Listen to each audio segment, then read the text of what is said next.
there, it's Nathalie, hey, and welcome to my channel. I am in my sewing room / den, and this is kind of where we spend most of our time. My daughter-in-law has been helping me with this project.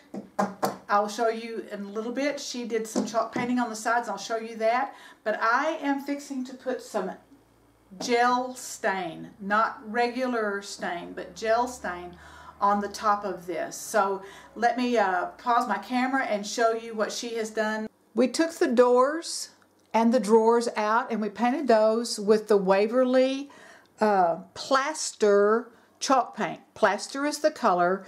It's not white, just kind of a little off-white, and we've done some distressing. You can see a little bit of distressing right there.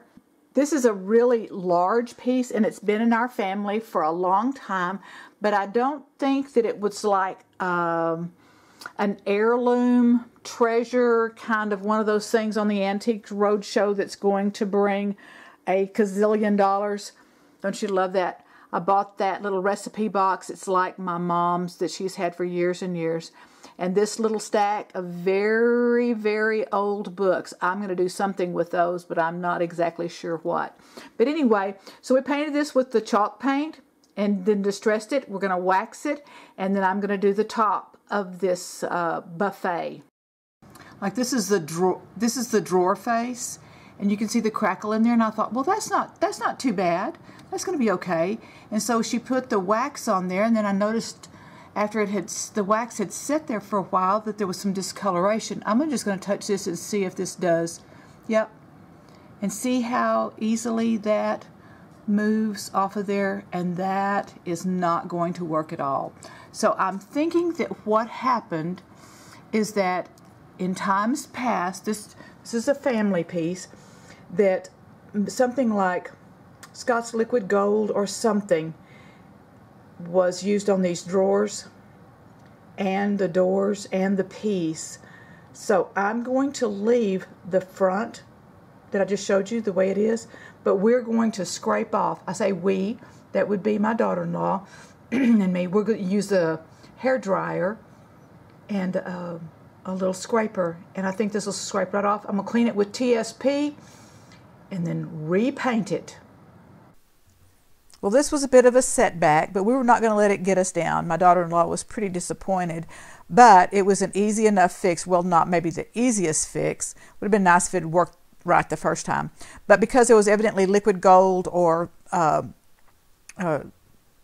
Murphy's oil soap or something on the surface of this piece, it caused the chalk paint to crackle, which would have been an okay surface. I could have lived with the crackle, but it peeled off. In the little clip earlier, it showed you where it just like slid off. So we took a hair dryer and a scraper. It had a blade in it, but it was a dull blade that had been used quite a bit. And so we scraped off the paint and sanded it, a little light sand, and we cleaned it with TSP and went back. Just were patient and didn't get in a hurry, and did 2 coats, letting it dry like the manufacturer says. Between the coats, we used Waverly chalk paint. Plaster is our color that we used. This surface is not going to be waxed. I'm just going to tell you that because it's not a piece that gets a whole lot of use. And so then I did some, after it was good dry, like probably overnight, then I sanded off the corners and in the little ridges and gave it that little distressed look that I wanted for it to have. And so now it's all back together, and I love the way that it looks now.